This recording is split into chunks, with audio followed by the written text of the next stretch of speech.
Assalamualaikum warahmatullahi wabarakatuh.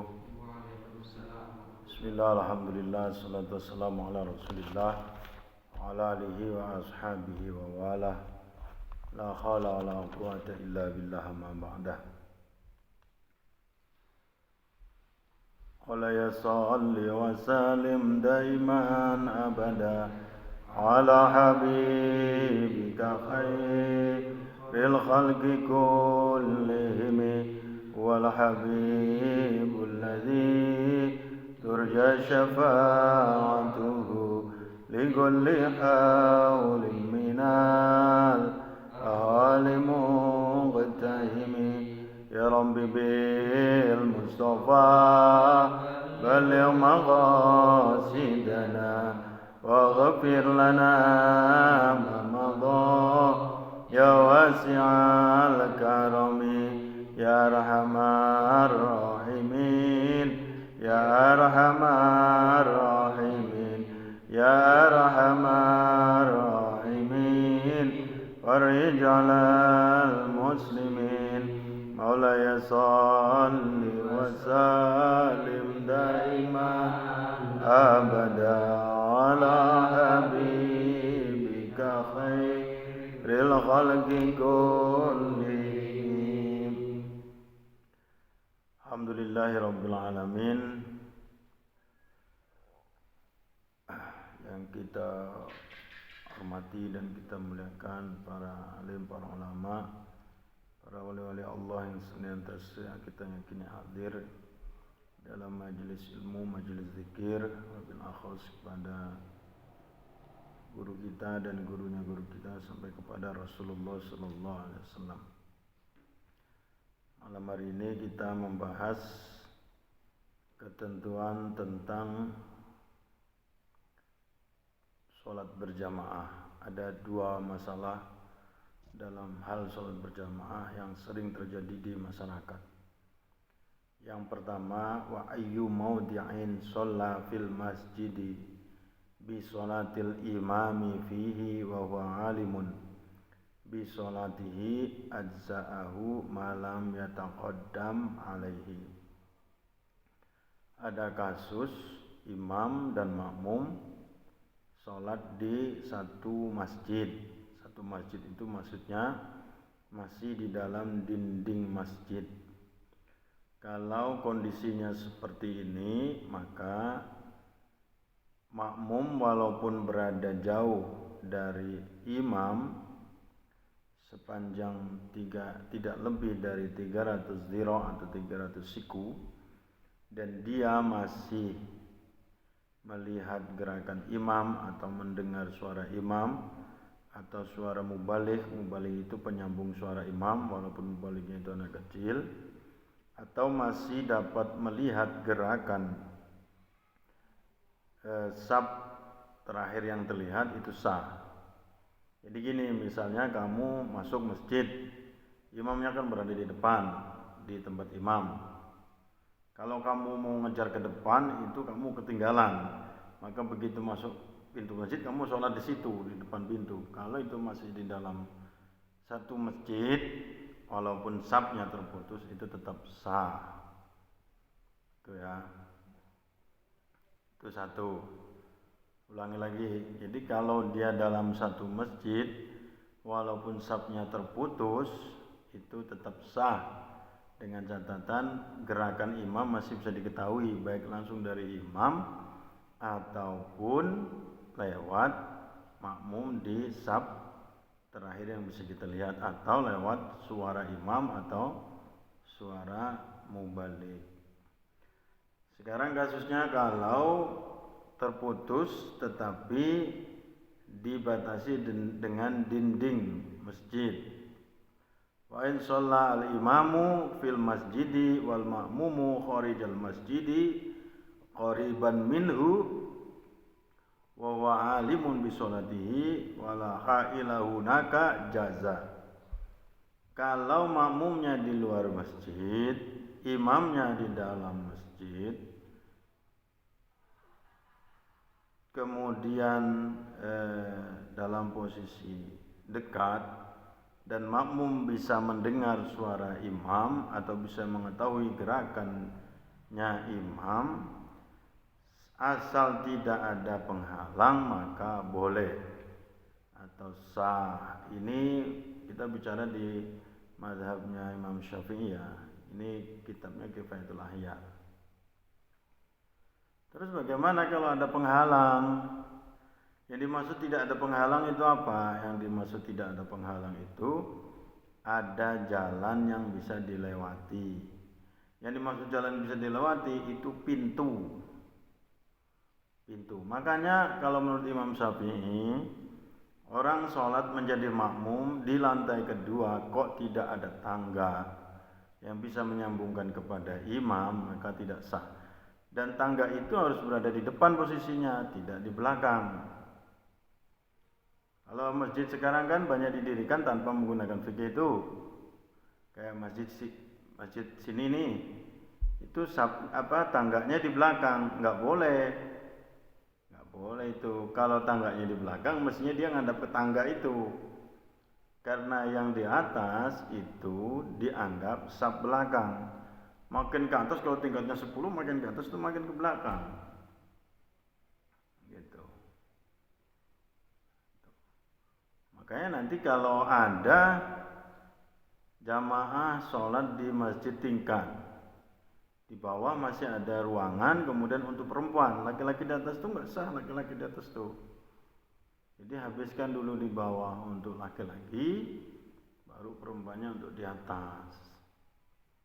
Karena yang ke atas itu dianggap ke belakang, dan itu mestinya ada tangga ke depan. Makanya kalau masjid-masjidnya para ulama zaman dulu itu pasti ada tangga, walaupun tangga itu nggak dipakai, tapi mesti harus ada tangga sebagai syarat sahnya berjamaah menurut Imam Syafi'i. Terus gimana kalau kasusnya orang sholat nih, terus di samping masjid sebelah kiri sebelah kanan itu ada pintunya ada, kemudian sholatnya posisinya di depan pintu itu sah atau tidak? Itu tidak sah menurut Imam Syafi'i. Yang sah adalah yang pintu ke belakang. Karena kalau yang pintu ke depan itu tidak dianggap masih berjamaah, itu sudah infisal, sudah dianggap putus. Makanya kalau mau dirikan masjid itu yang betul adalah pintu masjid itu harus di lurusnya saf pertama, seperti Masjid Nabawi atau masjid-masjidnya para ulama zaman dulu itu. Kalau ada pintu samping itu harus di saf paling depan, jadi teras itu bisa dipakai sampai ke depan. Kalau kayak Masjid SP1, Masjid SP2, masjid ini kan pintunya tidak di saf paling depan, tapi di tengah. Maka kalau dia ada yang sholat dari pintu ke depan sana sampai mentok ke depan sana itu nggak sah. Itu bagaimana caranya? Kalau di SP2 sekarang itu udah ditutup.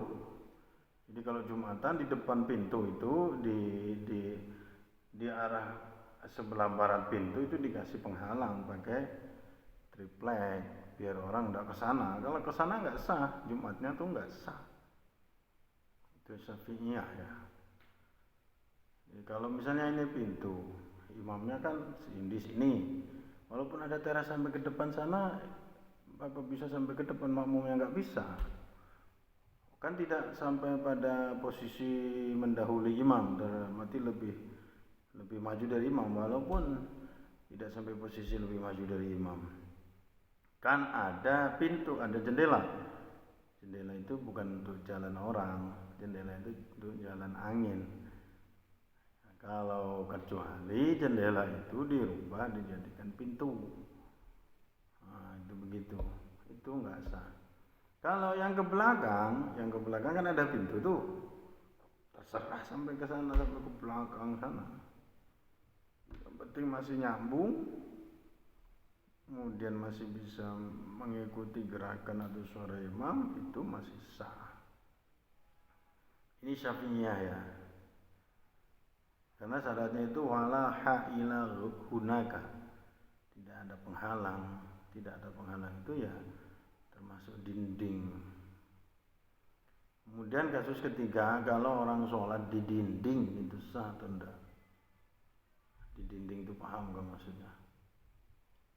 Ya siapa tahu masjidnya itu kan dindingnya apa namanya, dinding alami gitu, terus ada tempat yang rata, ada batu di situ untuk sholat, itu sah. Sah itu. Ada keterangannya di sini. Gitu ya. Kemudian kalau satu ini kan masih itu soal sajadah miring itu udah saya bahas lah.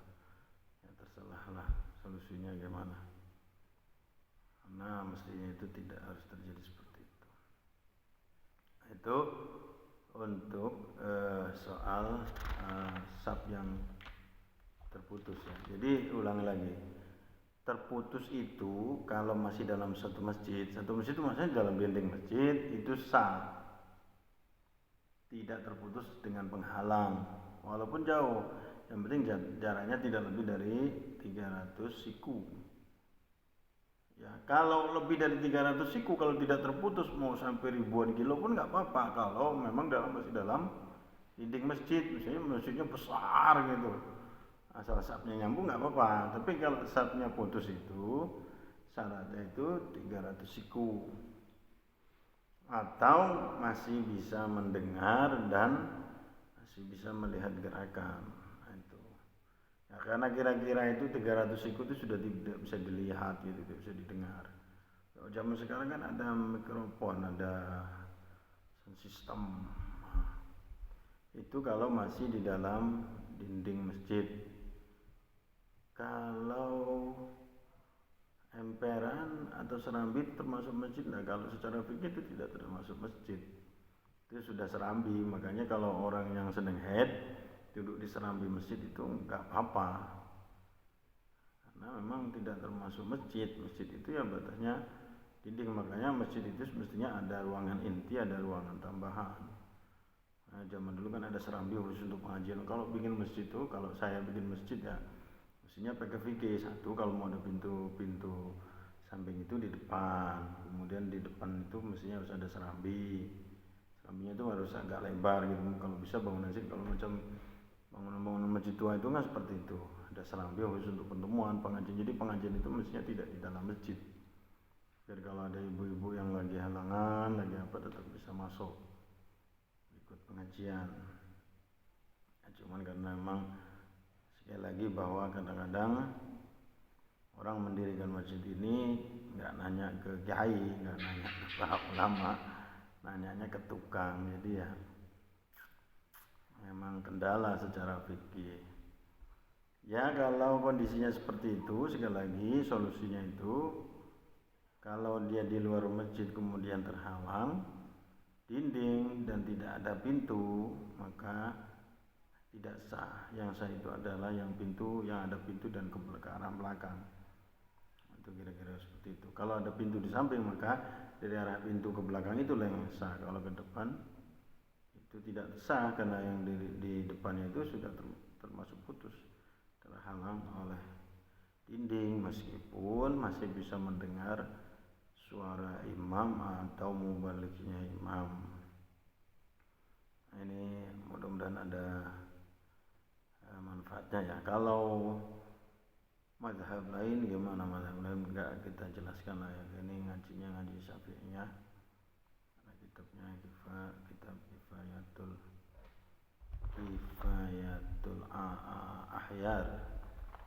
Kifayatul Ahyar. Mudah-mudahan ada manfaatnya bagi kita semuanya.